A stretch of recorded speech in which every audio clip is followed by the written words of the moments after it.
In this video, we will look into heart-lung machines. In this video, we will cover beginning of the heart-lung machine, what is the heart-lung machine, what are the components of heart-lung machines, and what is ECMO, or ECMO. Let's start the video with the beginning of the heart-lung machine. Like many medical advances, the development of the heart-lung machine depended heavily on animal research. In 1931, John Gibbon had been moved by the death of a patient during cardiac surgery. Convinced the patient would have survived if their blood circulation had been artificially maintained, he began to investigate the possibility of building an external device that could do the job of the heart and lungs for short intervals. Gibbon and his wife carried out their initial research using cats, and by 1935 they had developed a machine that could replace the function of a cat's heart and lungs for 20 minutes. These early animal experiments allowed Gibbon to test different types of pumps and oxygenators to improve performance. However, the machine damaged blood cells and most cats lived no longer than 23 days after surgery. From 1945, Gibbon and other researchers began to refine the methods using experiments in dogs. Although initial survival rates were low, these experiments revealed the need to add filters to the heart-lung device to prevent blood clots, and to apply suction to the heart to prevent air from entering it during surgery. Once these issues were addressed, most dogs survived their open-heart surgery, and the heart-lung machine was ready for use in humans. What is a heart-lung machine? A heart-lung machine, also called a cardiopulmonary bypass machine, is a device that takes over the function of the body's heart and lungs during open heart or traditional surgery. The machine circulates the essential oxygen-rich blood to the brain and other vital organs during open heart surgery, allowing the cardiac surgery team to operate on a heart that is blood-free and still. When the surgery is complete, the heart is restarted and the heart-lung machine is disconnected. The heart-lung machine intercepts the blood at the right atrium, the upper heart chamber, before it passes into the heart. Using a pump, the machine delivers the blood to a reservoir, which adds oxygen to the blood. The pump then sends the oxygen-rich blood to the aorta and through the rest of the body. The machine, which is operated by a trained and certified specialist called a perfusion technologist, also removes carbon dioxide and other waste products from the blood and delivers anesthesia and medications into the recirculated blood. Also, in some cases, it cools the blood. Cool blood lowers the body's temperature, which helps to further protect the brain and other vital organs during surgery. Let's know about components of heart-lung machines. The heart-lung machine is a device that is connected to the blood vessels and serves as the person's heart and lungs for a period of time. In other words, the patient's blood bypasses the heart to enter the machine instead, where it is oxygenated just as it would be in the lungs. From there, the machine pumps the blood out into the rest of the body. In doing so, the heart-lung machine essentially replaces the most vital organs, thereby sustaining the patient's life. From its original development to the components of current models to its future applications, the heart-lung machine is truly an impressive feat of technology that integrates the engineering principles of fluid flow, pressure gradients, and heat transfer into one life-saving device. Upon leaving the venous reservoir, blood next travels into the heart-lung machine's pump, which utilizes compression force or centrifugal force to drive blood flow. A pump may come in either one of two types, roller pumps or centrifugal pumps. In a roller pump, the blood enters a curved track of tubing made of a flexible material, often PVC, latex, or silicone. As the blood enters, two cylindrical rollers rotate and slide forward, constricting the tubing.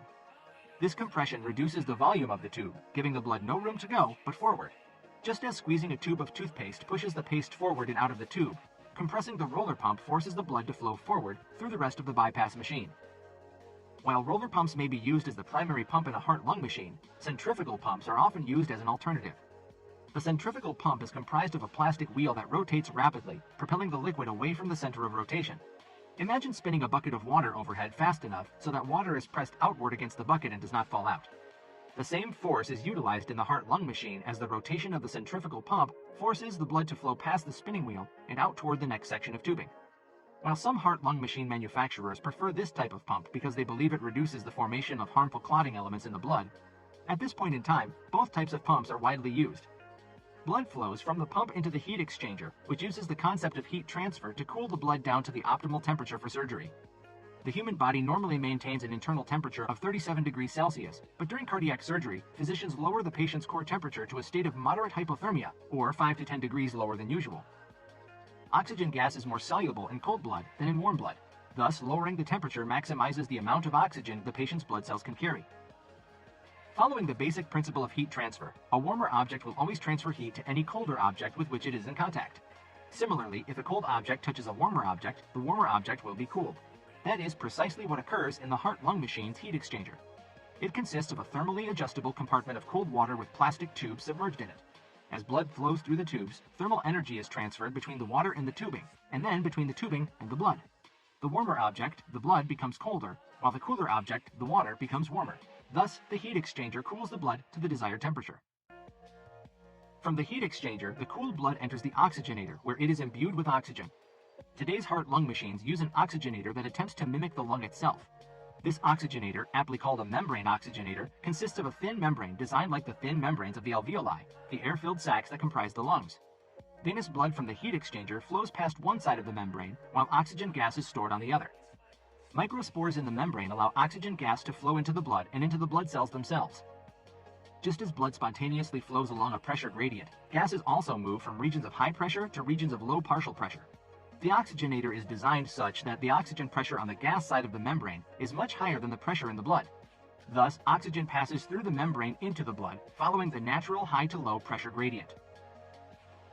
At this point in the journey through the heart-lung machine, the blood has been collected, cooled, and oxygenated, so it is nearly ready to return to the patient's body. Before this can happen, however, it must pass through a filter to eliminate the potential for embolisms. Anything that could lead to a blockage of a blood vessel, whether it is an air bubble, a piece of synthetic material, or a clotting protein, poses a great risk to the patient and must be filtered out of the returning blood. The filters used in the heart-lung machine are comprised of nylon or polyester thread woven into a screen with small pores.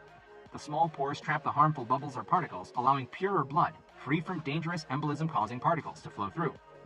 After being filtered, the blood travels through plastic tubes called arterial cannulas. Arteries, the blood vessels that deliver oxygen-rich blood from the heart to the rest of the body, have the highest speed of any vessel. In order to imitate this, engineers designed the arterial cannulas to be very narrow.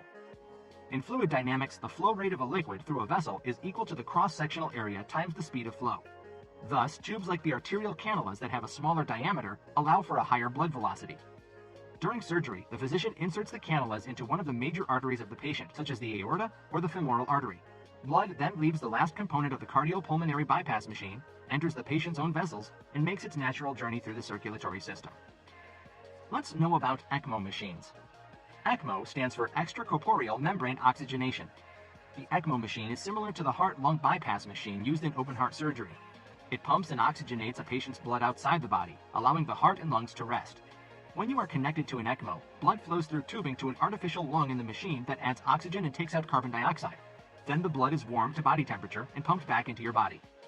There are two types of ECMO. The VA ECMO is connected to both a vein and an artery, and it is used when there are problems with both the heart and lungs. The VV ECMO is connected to one or more veins, usually near the heart, and is used when the problem is only in the lungs. USCF is now using a smaller portable ECMO device that is light enough to be carried by one person and can be transported in an ambulance or helicopter, making it possible to provide ECMO relief in emergency cases. We hope you like this information on heart-lung machines. If you did like it, give us a